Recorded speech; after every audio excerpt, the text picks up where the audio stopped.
Hello, everybody. Happy Friday. It's Dave Neal, stand-up comic and host of Bachelor Nation News.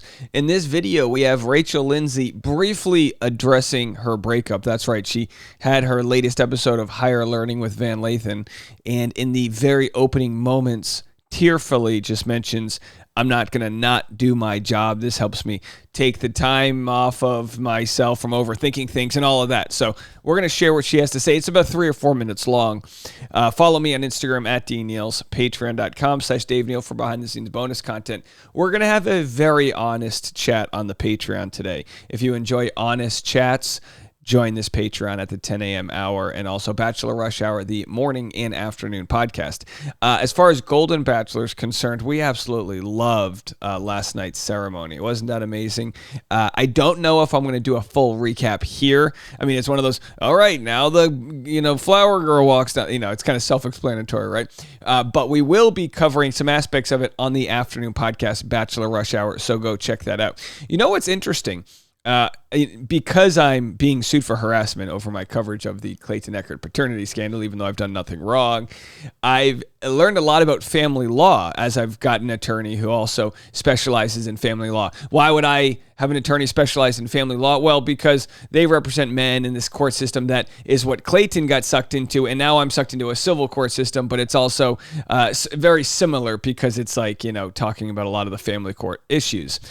So anyway, someone who ran into my lawyer this week in LA because they all know each other actually sent me a message and said she's a family attorney, and that January is actually the most busy month for family law because it's known as the divorce month. Did you guys know this? And I'm trying to think, why would January be the divorce month? And my wife said, well, maybe the husbands spend 10 years in a row not putting, presents in the wife's stocking, and she feels exhausted from, the emotional labor of taking care of Christmas. And I was like, it's actually a pretty good point. There could be very thin ice around the holidays. And again, not the case here because they don't have any kids, but it could be that case that the stress of the holidays is enough for people to be like, you know what? New year, new me. I got to go. I'm not saying that makes it right to blindside anybody with a divorce. I don't think at any point in time a relationship should end so suddenly when there's, the legal and all of the love and all of that. That's not a good thing. I'm sure, though, lawyers will recommend you in some cases to blindside the other person, but that's because, with all due respect to lawyers, they're out there being cutthroat.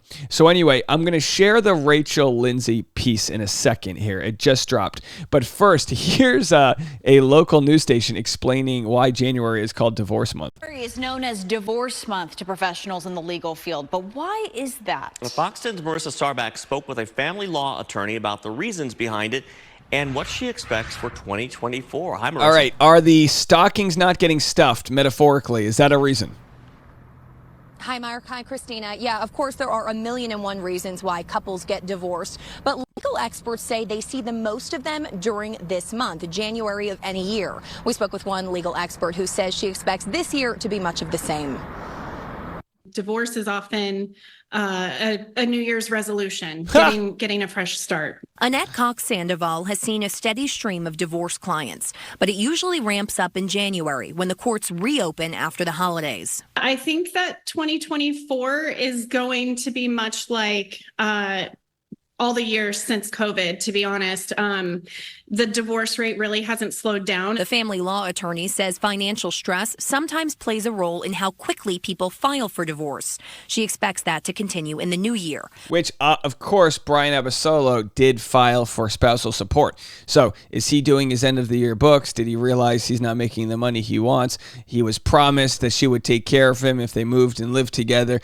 I don't know, guys. I'm not saying that's right or wrong, but in so many cases, relationships end because of financial reasons. But in a tricky housing market, it sometimes requires some finessing. Parties sometimes decide to stay on the mortgage and stay on the title for a little bit longer, even though they would be divorced, in order to avoid the higher interest rates and kind of the sluggish sales market. Divorce usually has a negative connotation, but Cox-Sandoval says it shouldn't, because ending something negative can be one of the most positive changes you can make. It is a solution to a person's kind of life problems or their marriage problems. And so I think in that way, it's a positive. Her advice to avoid getting to this point is to prepare yourself and your partner legally before entering into a marriage. Oh, of course. Her advice is you need a lawyer. Our advice for saving legal fees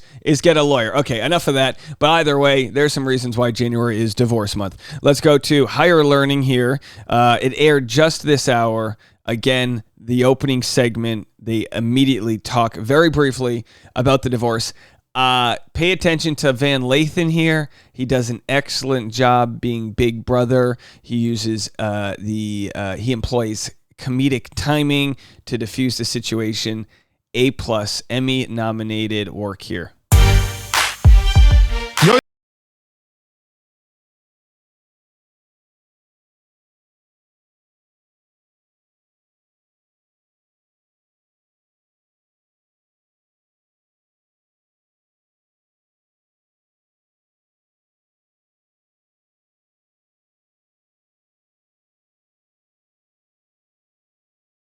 You for people who reached out.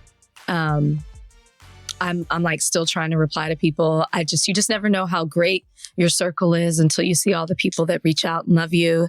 Obviously, it's a difficult time if you've read the headlines, but and you're probably wondering why I would even work. But to be honest with you, I need to distract myself from myself.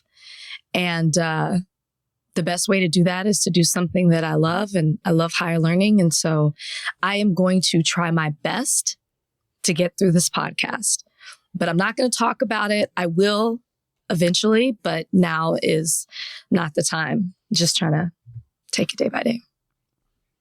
And this is all in reaction, obviously, to Texas losing in the college football playoff. I knew that would affect you. This is why I wanted to come to higher learning. I knew that it would affect you. I knew that because All right, so then they get in to talk about college football, which we're going to pick this up again in a second. But I have to say, and look, their rumors have been on for months that they were going through a divorce. So my question is, why were those rumors there if she's blindsided? Was it possible that someone from Brian's side started the rumors because they wanted this catalyst to end? I truly don't know. I'm telling you, there's got to be something strange that's gone on here that we don't know about. I don't want to make everything about a conspiracy, but I would love to hear her thoughts. Maybe they were on a break. Maybe they had worked on things. Maybe she thought they had resolved their issues. I truly don't know. I truly want all these couples to work out. I got no stake in the game. Why would I want them to not find love and happiness? But if this breakup does lead to better things for both of them, like doing another season of Bachelorette. No, she never would. Maybe for $1 million she would. Who knows? But I don't know if the audience could handle that. Golly, triggered. But either way, we're going to pick this up again and see what she has to say, because she is going to mention it one more time, and Van one more time is going to mention, like, hey, you don't get to tell Rachel when she's going to talk about it. She'll tell you. And I love that energy. In the corner to the same wide receiver. All right, so let's push forward. And is that a Michigan hat? Here they go. I just want to say, before we move on, I had to segue out, but before we move on, I love you. I respect you. You're a member of my family, and whatever you need, and in any way, me and everyone who loves you can be supportive. We're going to be right there. So just wanted to make sure everybody knows that. And for those who came clamoring for something, it's going to happen on her time, not on yours. Now, this gets me back to Donnie, because Donnie is over here. So there it is, folks. And then they move on. That's the, hey, again, it's going to happen on her time, not yours, not mine. I'm okay with that. Take your time. Get your thoughts together. If Rachel wants to fight a war with her now soon-to-be divorced husband, Brian Abasolo, we're going to cover that. And I hope he doesn't want that, because I think she would run laps around him in a legal sense. Also, I think she would conjure up a large audience of people. Again, if it gets to that point. When you look at someone like Caitlin Bristow and Jason Tartick, the only sort of battle they've had to fight is their public relations battle. Who's the victim? Who's the this? Who's the that? Which they've managed to do without throwing each other under the bus, which is a testament to both of them. Like they both, Caitlyn and Jason, have felt a certain way and still have managed to bite their tongue and say, you know what? Even though there's more to this story, I know he knows it's only going to lead down a bad path. With Rachel and Brian, there's money involved, and that money being things that we don't even know about. Do they own a home together? The cost of him moving is, like I've said before, the cost of him moving his business from Miami to California. And you might say, well, she moved her business to Miami in the first place. So it's like who's owes who in this relationship. Because Brian filed for divorce doesn't immediately make him the bad guy, and also doesn't make him the good guy. So we will critically cover this divorce, and my hope is, from a personal perspective, that it doesn't get ugly. But if it does, we're going to be here to cover it and break it all down. Speaking of things that are getting ugly, there was a post made about me by the moderators of the largest Bachelor subreddit. No, I'm not mad. My ego's not hurt, but I am going to respond to that post and share some facts that I believe were left out. And that video is coming next. You don't want to miss it. We'll be back right after this.